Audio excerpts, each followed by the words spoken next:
All right. What is going on, everybody? Welcome back to another day of SaberSim's DFS office hours. Today is Saturday, November 16th of 2024 here. And looking ahead, we have a 10-game NHL main slate later this evening. We have a 4-game NBA main slate. We have a 13-fight MMA card with the John Jones fight tonight. So that'll be pretty fun. And then we have, obviously, we have football over on Sunday. So plenty of DFS action coming at you over the weekend here. For those of you who are new here, welcome. My name is Andrew. I'm one of the coaches over here at SaberSim. This is a show where we go over how to use the SaberSim app, answer any and all DFS related questions. Get your questions in one of 3 ways here. First off, send us an email, support@sabersim.com. Second, post it live in the YouTube chat. Third way, post it in the office hours channel in our Discord server. If you're not in our Discord and want to get access to that channel, there was a link in the description of this video. You also get access to our similar channels, individual sport channels, and you get access to the rest of the SaberSim team. Just can't say enough good things about the Discord. But with that said, we do this show Monday through Friday, 4 p.m. Eastern, and we do this show on Saturdays here at 12:30 p.m. Eastern. So tune in any one of those days and get your questions answered. But with that said, let's get SaberSim pulled up here. We did have one question to get us started today, so we'll probably start there, possibly jump into a lineup demo from there and just kind of see where we go. So first question, if I use projection sources that differ from SaberSim, how does that impact my post-contest sim ROI? I'm not entirely sure how post-contest sims work, but my assumption is it's using the actual field lineups and simming your lineups against those a bunch of times. But if my projections are different than SaberSim's, my guess is SaberSim will like my lineups less in the post-contest sim. Okay, good question. So let's just talk about the way this works. So there's 2 sims, right? There's the pre-contest sim.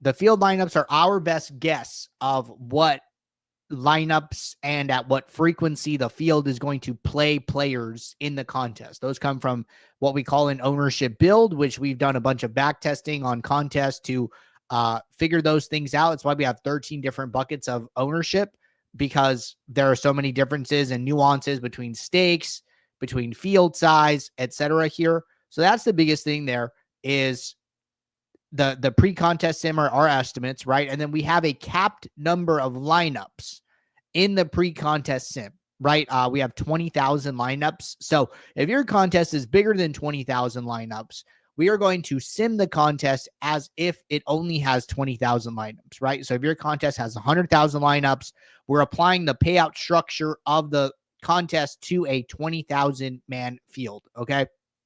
Now, the way the post-contest sim works is we are using all of the lineups. We are using the exact lineups that get played. And then we are simulating your lineups on a portfolio level against, or we're running the contest out and then summarizing how you as a user did across all of your entries in the contest. Now, as far as projections go, in the pre-contest sim, we take into account your custom projections. So when you upload custom projections, you increase Luka from 58 to 63, you increase Wemby from 53 to 58. That gets accounted for in the pre-contest sim. Basically, when we generate the player outcomes, we add your increase, and then that affects our fantasy points, which affects the standings, which affects the payouts, right? So that gets taken into account in the pre-contest sim. Now, in the post-contest sim, we are not taking into account your custom projections. We are only using the SaberSim baseline projections. So I think that it is important to understand that, hey, if I am using custom projections, then I should take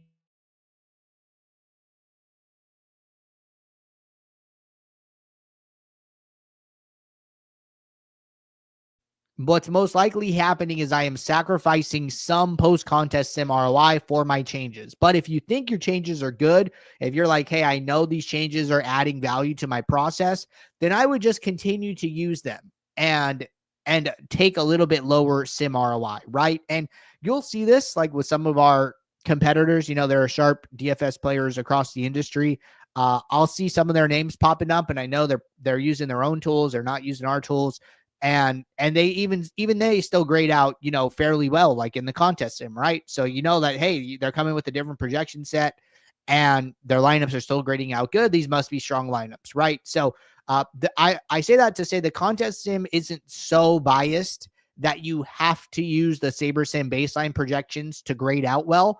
You can definitely adjust projections and still have good post-contest sim ROIs. So the contest sim isn't that fragile. So don't worry about that point of view. All right. Good question there. I did see the stream froze once. Hopefully it calms down here. It seems pretty good the last few minutes here. But that was our first question to get us started today. So aside from that, let's do a build demo here. So one thing I would do, right, I got to make my 2 adjustments to projections here. So I'm going to come in, make a couple adjustments. I've had some people reach out and be like, hey, how do you feel about like curating player pools and things like that? I think it's like totally fine. If you want to just set something to avoid some of these players on like a short slate who may not even get in the game, I think that's like totally fine. So if you want to come in here and just set a filter, something that says like, hey, show lineups with my projection greater than 10 or something like that, I think that's fine, right? You're going to get rid of all these guys who you probably don't want to play anyways, who probably only get in the game in like blowouts or sparingly, or in the event of like an injury, right? Kind of not optimizing for that scenario. So plenty of good options on a 4-game slate. So I think it's fine to do something like that. And that kind of goes in line like with the ownership projections too, right? Like some of these guys lower, barely getting any ownership. So I don't think you're losing a lot by getting rid of them. And then all these other guys above 10 actually, 4%, 5%, 11%, right? So some of these guys getting more ownership. So that's a fine adjustment there. And then from there, I'd kick off lineups, right? So I'm just going to do 500 for the demo. Going to jump over to the contest tab and going to set up a sim so we can use. So let's do the $1.20 max. Should be a good contest. Going to just right click it, set up a manual one for now. Jump back to my build.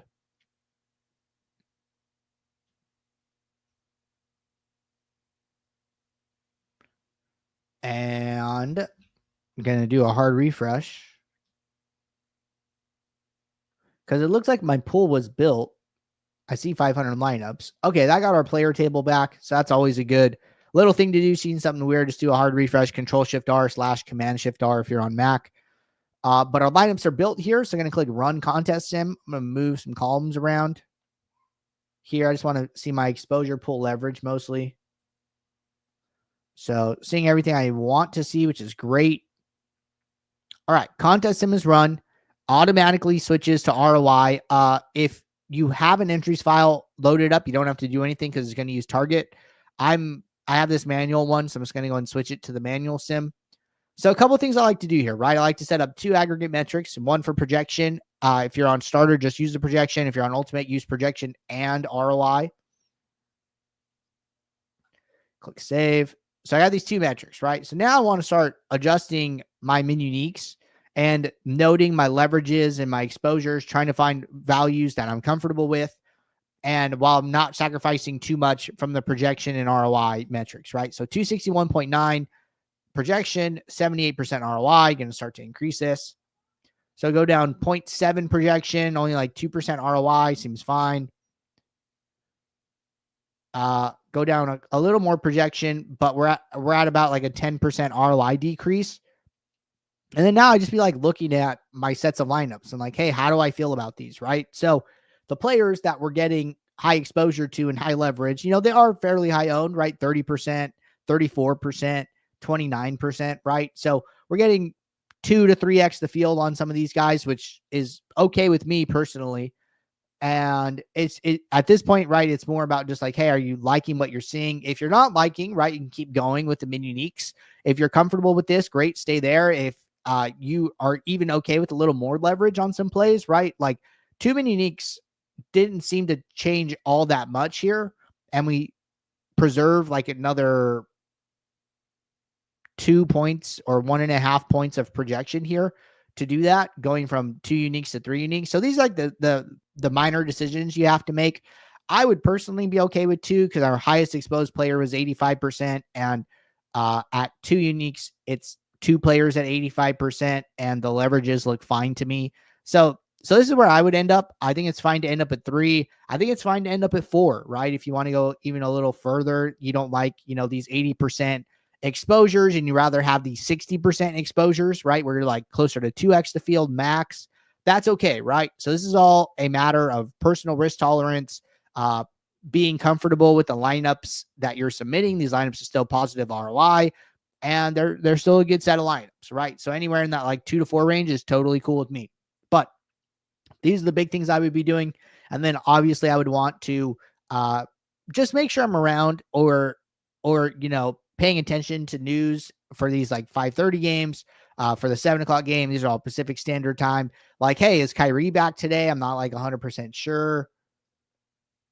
Looks like he's back in. Great. PJ Washington questionable, right? That's kind of a big deal. That has a big effect on guys like Lively, Gafford, Najee Marshall, possibly even Quentin Grimes, right? Like, what does their starting lineup look like with Washington back? So that's important.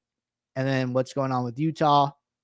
Mark Cannon questionable. That's very, very important for their team. Sabonis questionable. DeRozan out yesterday, questionable today, right? Does he play? So this is the news you want to be around for, right? And I was talking to somebody. It's like, hey, even if you don't have these players in your lineup, right? You still want to late swap when they get ruled out, because what happens when, Mark Cannon is ruled out, right? Well, like, hey, that's 32 minutes and a bunch of usage that has to go somewhere, and it's going to go to guys probably like Sexton, Clarkson, George, Filipowski, right? Like these other, guards on the team. And now their value probably goes up from where they're at, 4.88 to 5 to 6, right? And so you want to get to more of those players in that instance. So I feel like that's something a lot of people who play NBA know, but still important to cover from time to time, because those questions do in fact still come up. But that is about it for our build demo there. So let me check Office Hours channel one more time, see if any additional questions have rolled in. And looks like we had a comment from Henry in regards to the build review. He said, thanks for the lineup review. I added the request before I knew it was top sim ROI. Results just haven't matched my post sim ROI. So hopefully it is just matter of time. One call out on that heavily duped lineup. It had a pre-lock sim ROI of 189% when I filled.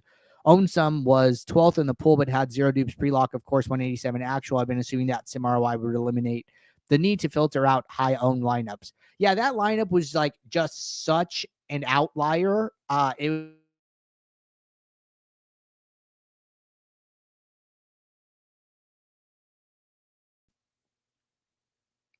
When we do those post build reviews, right? You find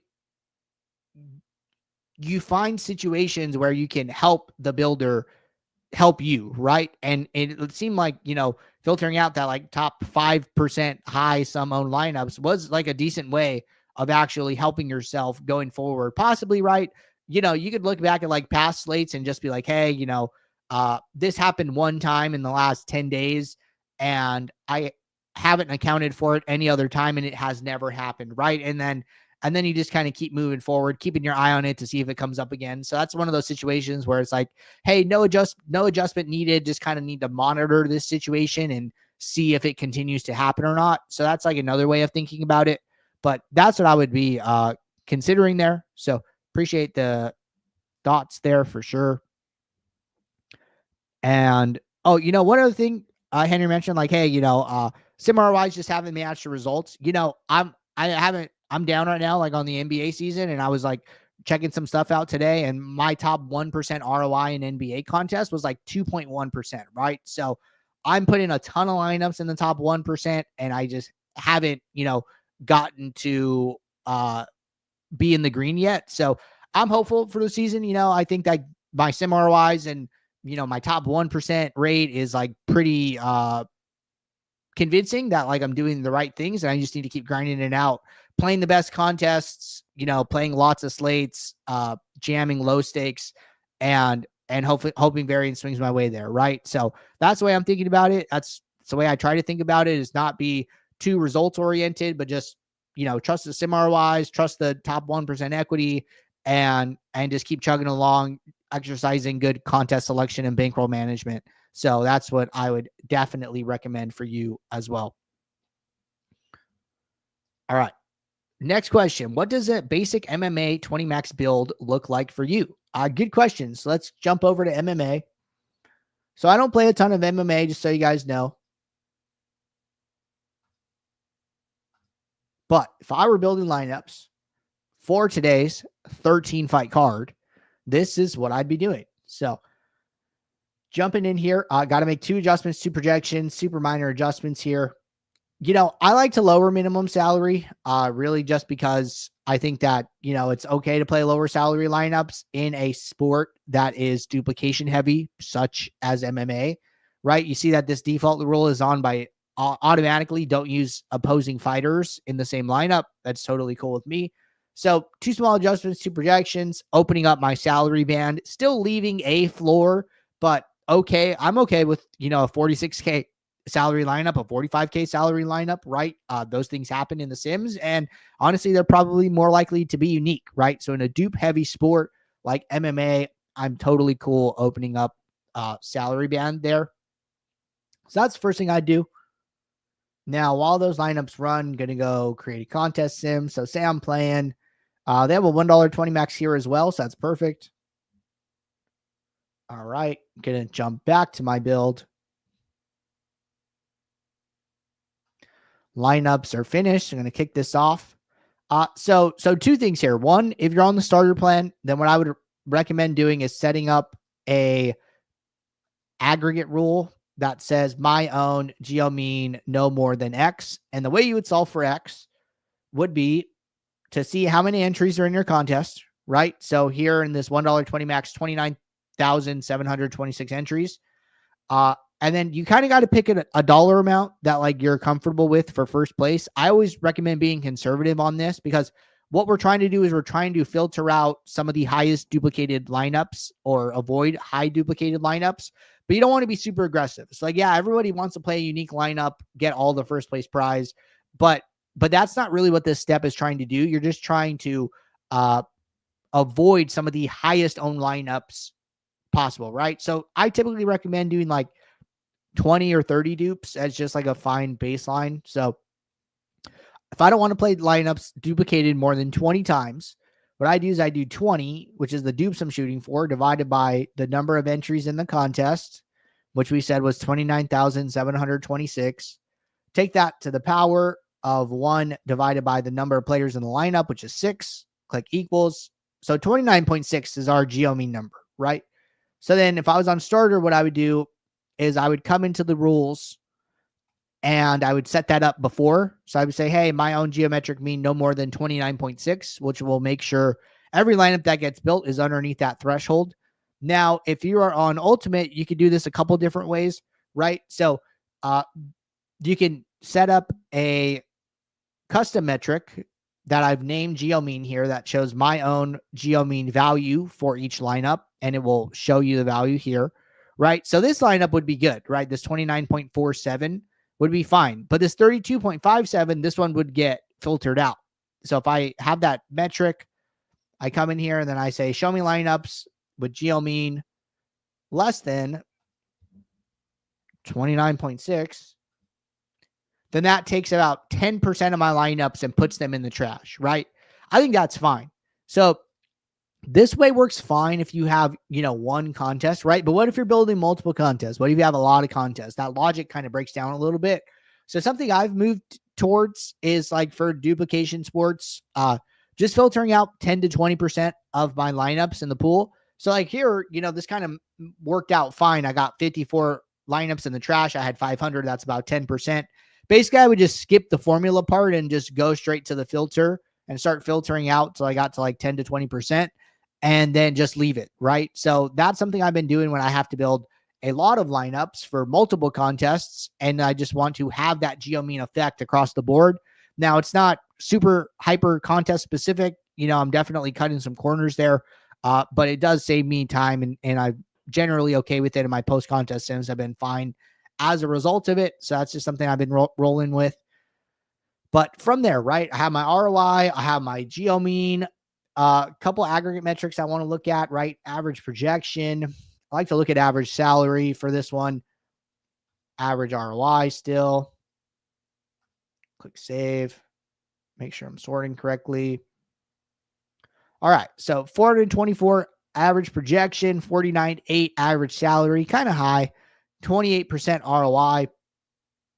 So this is a good point to do any type of manual intervention if you want, right? If you have opinions, if you want to set some minimax exposures, do some risk management, right? You could still use min uniques at this point, right? I'm up min uniques from 1 to 2.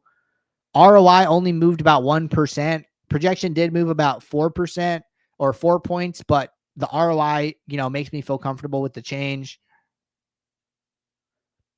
Min uniques of 3, drop a little bit more projection. Interesting, our average salary actually went up there. ROI down about 7%. So honestly, any one of these 3 is fine. If you look at your lineups and you're good with 1 unique, cool. If you want to bump it to 2, cool. If you want to bump it to 3, cool, right? Like, there's not a right number, and any one of these is viable. So I would, figure out which one speaks to you the most. And from there, I'd be ready to rock and roll, right? I'm going to come in here, click save my lineups, and I'd be good to go. But those are some of the basic changes I'm making for a MMA build for today. All right. Good stuff. We did 2 demos here, one for NBA, one for MMA, answer some questions here. So appreciate everybody tuning in. I will be back here on Monday, 4 p.m. Eastern for our next show. So until then, everybody, take care. Good luck. Thanks. Bye.